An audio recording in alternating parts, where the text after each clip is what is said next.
Muthazhagu serial இப்போ முடிவுக்கு வர போற நிலையில ஸ்வேதா கேரக்டர்ல நடிக்கிற நடிகை சம்யுக்தா அவர்கள் ரொம்பவே உருக்கமா சில விஷயங்களை இப்போ சொல்லியிருக்காங்க. அதுல அவங்க என்னெல்லாம் சொல்லியிருக்காங்க அப்படிங்கறத பத்தி இப்போ இந்த வீடியோல நம்ம தெளிவா பார்க்கலாம். விஜய் டிவில ஈரமான ரோஜாவே சீசன் 1க்கு அப்புறம் ரொம்பவே அதிகமான எபிசோட்ஸ்ல டெலிகாஸ்ட் ஆயிட்டு வர சீரியல் தான் முத்தழகு. விஜய் டிவில நான் பிரைம் டைம்ல ஒரு சீரியல் அதிகபட்சம் 700 இல்லைன்னா 750 எபிசோட் வரையும் தான் போகும். ஆனா இந்த முத்தழகு சீரியல் 800 எபிசோடையும் தாண்டி இப்ப வரையும் டெலிகாஸ்ட் ஆகிட்டு இருக்கு. 1000 எபிசோட் போய் சாதனை படிக்கும் அப்படின்னு எதிர்பார்த்த நிலையில இந்த சீரியல் இந்த வாரத்தோட முடிவுக்கு வரப்போகுது. இதுக்கான காரணம் அடுத்த வாரம் முதல் பிக் பாஸ் வர போறனால இப்போ இந்த சீரியலை முடிவுக்கு கொண்டு வர போறாங்க. இந்த சீரியல்ல நடிச்ச எல்லாருமே சீரியலை பத்தின சில மறக்க முடியாத விஷயங்களை ஃபேன்ஸ் கிட்ட ஷேர் பண்ணிட்டு வராங்க.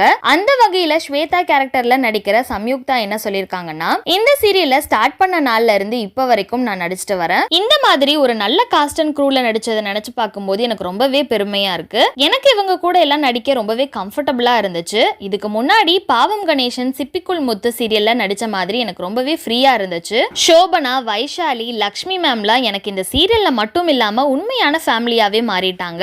இந்த சீரியல் ஆரம்பத்துல சக்சஸ்ஃபுல்லா போக முக்கியமான காரணம் லக்ஷ்மி மேம் அவர்கள் தான். ஸ்டார்டிங்ல இருந்து பேச்சியம்மா ரோல்ல அவங்க நடிச்சது தான் இந்த சீரியலுக்கு ஒரு மிகப்பெரிய வரவேற்பை கிடைக்க வச்சது. அவங்க இந்த சீரியல்ல செம்ம கெத்தா நடிச்சது யாராலையுமே ஈஸியா மறந்துட முடியாது. இந்த சீரியல் வெற்றிக்கு ஒரு காரணமா இருந்திருக்காங்க அவங்க. இந்த சீரியல் முடிவுக்கு வரது கஷ்டமா தான் இருக்கு. ஷூட்டிங் ஸ்பாட்ல சேர்ந்து உட்காந்து நாங்க அரட்டை அடிக்க இனிமே முடியாது அப்படின்னு நாங்க நினைக்கும் போது ரொம்பவே கஷ்டமா இருக்கு. ஆனா எல்லாத்துக்கும் ஒரு முடிவு இருக்கும். இதெல்லாம் கடந்து போய் தான் ஆகணும். இவ்வளோ நாளா எங்களுக்கு சப்போர்ட் பண்ண எல்லா ரசிகர்களுக்கும் மிகப்பெரிய நன்றியை சொல்லிக்கிறேன் அப்படின்னு சொல்லி முடிச்சிருக்காங்க. சோ இந்த வீடியோவை பார்த்துட்டு இருக்க நீங்க ஸ்வேதா சொல்லியிருக்க இந்த விஷயங்களை பத்தி நீங்க என்ன நினைக்கிறீங்க அப்படிங்கிற உங்களோட கருத்துக்களை கீழே உள்ள கமெண்ட் செக்ஷன்ல மறக்காம ஷேர் பண்ணிக்கோங்க. மேலும் இது போன்ற இன்ட்ரெஸ்டிங்கான அப்டேட்ஸ் தெரிஞ்சுக்க நம்மளோட சேனலை மறக்காம சப்ஸ்கிரைப் பண்ணிக்கோங்க.